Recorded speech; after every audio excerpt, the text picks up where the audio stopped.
Here's to more games from the Dakotas. That was fantastic. Almost pulled it off. But Alabama can score as well. We need to give you a refill. Yes. And we knew Alabama could score, and they did. 97-90 at North Dakota. How was North Dakota 4-8 coming into the night? I mean, this was an incredible performance. Adam Zucker, Gary Parrish, Wally Zerbiak, Chris Walker.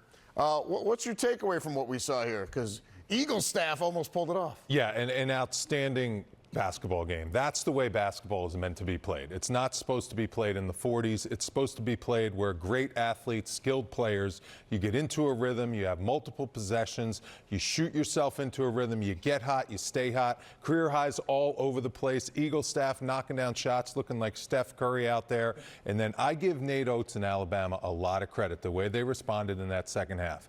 Nate Oates is a humble coach. He's not coming in there and just saying, hey, we're Alabama, we're just going to walk all over. He does things with an element of class and grace. He respected North Dakota the way they played. He went in there. He's going to learn from this game and teach his team some important things that are going to get his team ready for the rigors of the SEC schedule. Now, he may have come in humble, but his team, right, they may have taken them lightly. You see the interview where the young man said that he told them it was going to be this way, right? Grant said it's going to be this way, and they didn't take heed, obviously. And this is what happens in games like this. No matter what, you know, we coaches, when I used to play for Coach Massimino or whoever, you know, Lapis or Wright or guys I work with, they said no matter what happens, in this game, they're going to play against that name on the front of the jersey. Yep. They may not be good any other day. You can look at their record, they're 4-8, but not tonight.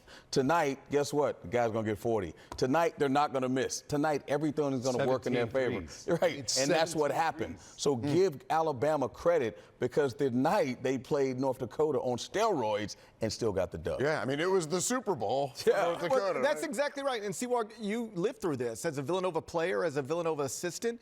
You know, I heard John Calipari talk about this a lot, first when he was at Memphis, then at Kentucky, about being everybody's Super Bowl. Yeah. When you take Memphis to a CUSA school at the time, you're the Super Bowl. When you take Kentucky anywhere at any time, you're the Super Bowl. Tonight, Alabama was their Super Bowl, and that game meant a lot more for North Dakota than it meant for Alabama, and it showed in the first half. But Nate got his young men in the locker room. They gathered themselves. They were really dominant from two, didn't shoot it well from three, but they were 76% from inside the arc and were able to pull away and then hold on for the win. Like Nate said, it was a little closer than he anticipated or wanted, but ultimately you got everything you wanted out of this. Yeah, North Dakota ended up tying it up, you know, late in this game, and that's where, you know, I was looking to see if the fear would slide in to Alabama, and it really never did. That's a credit to Coach Nate Oates and preparing his guys. And he has some mentally tough guys on his team, experienced guys, Mark Sears and Nelson.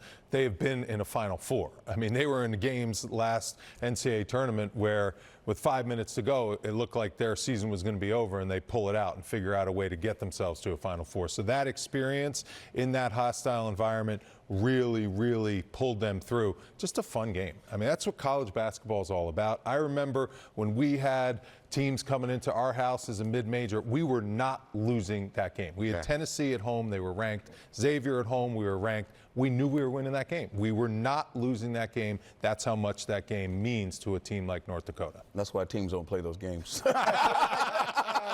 Scared. That's right. Scared SEC. What a cool event, though, right? Scared SEC. Temperatures in the single digits. People lined up around the block, like waiting to get into the building. It's such a special night, too. They don't play them.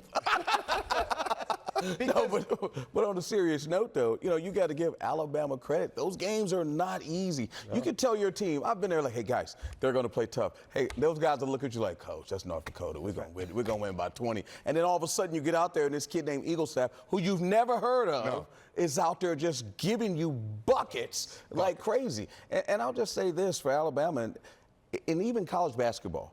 This is what it is now. People need to get used to what we're seeing. The days of going, these mid-majors, not being able to play with these high-major teams, those days are over. As long as these guys are portal, there's guys with experience, there's guys that you've never heard of that are four-time transfers. You're playing against grown men, right? You see what the NCAA rule is, they on the JUCO players. Guys are going to be playing, they're 29 years old. Also, they may get Wally back his eligibility. I might have a fifth year left somewhere. Maybe a 25th year somewhere. But GP, I'm just saying that's what's happening in college basketball. There's going to be more and more like that. And I guess one of you guys says this looked like a NCAA tournament. That's what I was saying game. before. At halftime on the air, and there when we were watching, it felt like March Madness, and it was like the 3 versus the 14, like when Duke got upset and the game was in South Carolina, and then like it just felt like everybody was against them. And you've got the classic mid-major player knocking down 8 threes. Exactly. Eagle staff finished. You had the Wally 40 points. Zerbiak. And you mentioned like somebody nobody had heard of. You know who's heard of him now? Everybody. Every SEC coach. And I promise you, Nate Oates at some point is going to be saying something like, you know, I've been known to take players back to North Dakota On the plane? They want to come to Alabama. Trace him. I got $750,000 in NIL. Trayson Eaglestaff, he's a North Dakota native, so he might be happy right where he is. Yeah. But if he wants to make hundreds of He thousands might have of made dollars, himself some money tonight. he made himself Definitely some money made himself tonight. some money tonight. There's definitely some teams that could use him. Watching all the other games going on around the country in our little bullpen over here. Do we know what you? He's got a year of eligibility left. Everybody does. It sets up perfectly. Oh, exactly.